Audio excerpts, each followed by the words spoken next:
man has a choice. I chose the impossible. I built a city where the artist would not fear the censor, where the great will not be constrained by the small, where the scientist would not be bound by petty morality. I chose to build rapture.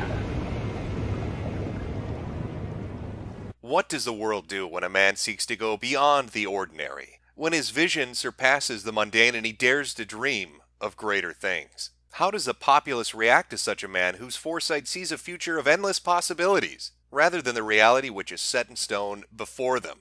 Genius is, to the individual, a benefit, but to the masses, an enemy. It's one thing to walk amongst the giants. It's another entirely to have those giants walk amongst you. Society throughout history has come up with names to drag back down those who would reach for the stars. Insanity, madness. It's a cycle we've seen play itself out repeatedly. Howard Hughes was one such man. When he told the world, when he told Congress and the American people that he would build an aircraft 5 stories tall, with a wingspan which was beyond the length of a football field, they laughed at him. Soon followed by the whispering doubt of the people and the press and the government. It'll never fly, Howard. It's a scam for money, Howard. Howard's lost his mind. We've wasted all this money on a dream of a madman. That is until the spruce goose flew from its moorings in California and glided across the lake like a phoenix rising from the fucking ashes. Now sure, Howard was insane. He did shit in a diaper and wear Kleenex boxes for shoes. But that's not the point. The point is we must turn around and embrace that which makes us uncomfortable. To seek out the derision and snide laughter of those who would ground the men that would lead us into a brighter tomorrow. To hold aloft our visionaries so they can guide us towards greater things. For that journey is one which is well worth embarking upon. So buckle up, because we're going on a road trip. We're headed to Hampture, the scientific pursuit of underwater hamster objectivism. Now I can hear the naysayers already. Jim, we live in the age of the internet, where pranks are aplenty. No one in their right mind would seriously dedicate themselves to building an underwater hamster utopia. If it's not an outright troll, the person is clearly insane. They said that about Howard Hughes, too. But that plane flew, didn't it? No, Hampture is very much real, and it's a project that extends back nearly a decade. 10 full years of research and development. This is evidenced on the YouTube page, with multiple videos chronicling the advancement of this underwater hamster utopia. Not to mention the blog post. When you take these two aspects together, it becomes very clear that this is not just some short-term joke. No, this is a long-term idea. An idea for a better world, for a better future. And that's not even touching upon the schematics. So many wonderful ideas, an evolution in the process of building this utopia, starting out very crude, with just a basic idea of the direction in which our auteur wanted to go, but slowly, over time, morphing into a more professional project with a greater level of detail in the architecture and the composition and construction of this entire new aquatic society for hamsters. But what started this amazing journey? What gave our visionary his inspiration to achieve something so monumental? Well, in his very first posting back on September 14th of 2010, he answers some of this in his blog post, So Many Questions Going In.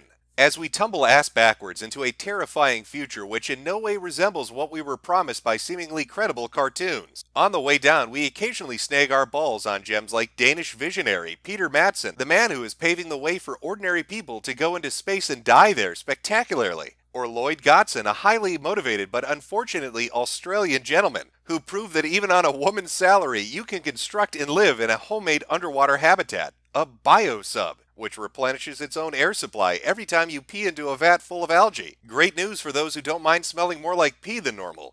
I think you know who I'm talking about. But in either case, the tantalizingly lethal frontiers of the deep sea and outer space have been brought closer than they ever should by brave, industrious men, blowing their savings on personal rocket ships and underwater dorm rooms so that their children inherit nothing but charred ashes or a drenched corpse. In celebration of these men and the noble sacrifice they will make any day now, I've endeavored to recreate their feats, only in a manner that I can afford without compromising my lifestyle of gourmet killer whale eyeballs and surgeon-assisted directed brain massage with full release. That means I won't be going to space or to the depths of the ocean, but I can abide by that because I don't have 4G coverage there. And if I can't watch cats doing ridiculous shit on YouTube at the drop of a hat, I immediately take out my frustration on those around me.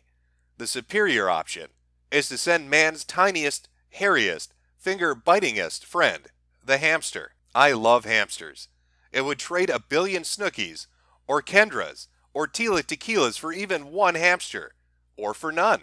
Consequently, in sending the tiniest sociopathic cannibals to the final frontiers of human exploration, I'm compelled to take every precaution, including triply redundant life support systems, escape pods, and so on the course of ensuring their safety, no matter how many pop culture icons must be sacrificed to accomplish it. And with that one post began a 10-year odyssey for our creator at making his dream a reality. Oh sure, when it began it was on a small scale, testing it out in homemade aquariums to see if the equipment would actually hold up. Testing out the redundancies he had put in place to ensure the lives of his little hamster knots. Creating and then testing the variations of the different sized habitats and their arrangement to see what was the most conducive for happy hamster living in an underwater setting. And when he mentioned in that blog post that he was doing his best to ensure their safety, he wasn't kidding.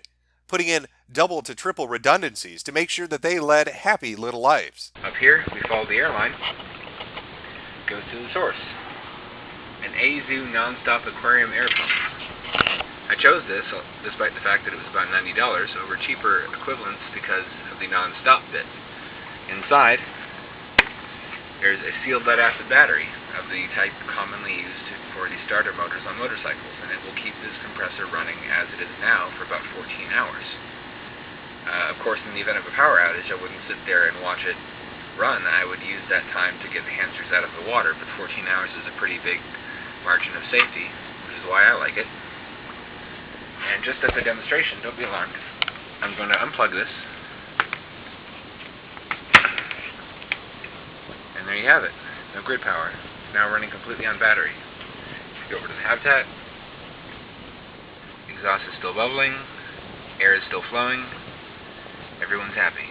But like all good projects, the scope began to expand. As the years passed by, it was no longer just a singular habitat. No, they needed vehicles as well. And what better vehicle for a little happy hamster underwater, for our furry little aquanaut, than a hamster submarine? The very first prototype of which was merely a toy submarine in the aquarium, but very soon became a working prototype which hamsters could attach to and ride around in underwater. Look at that little guy go! Clearly this is the best way to ferry hamsters from one habitat to another. And there would be multiple habitats, because the goal wasn't just to have them live in an aquarium. No, this was designed for real bodies of water, for lakes and rivers and oceans. And to prove that point, it's been field tested in the video Project Hampture Lake Mission from October of 2010. You can clearly see the little guy gets sent down 4 feet underwater, 24 feet from shore, for a total time of 5 hours.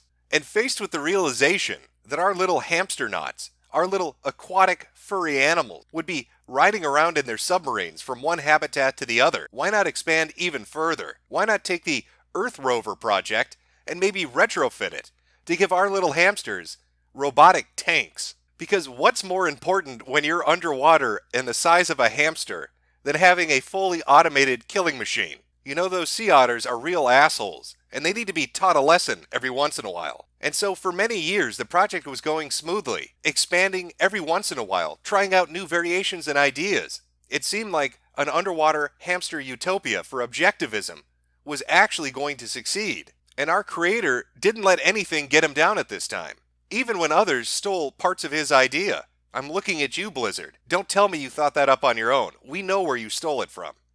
But like any story of a triumph, there always needs to be a grain of tragedy within it, something which pulls back upon that dream, that stifles a visionary, and makes them take pause and consider if they want to continue. And sadly, that tragedy happened recently, back on September 13th of 2018.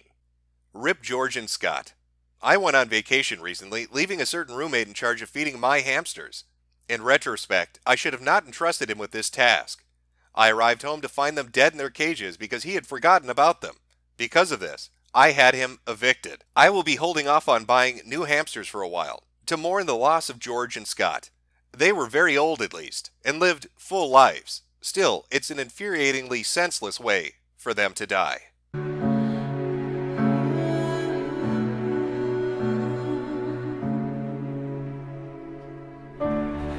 Why are we still here?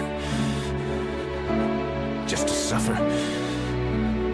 Every night, I can feel my leg.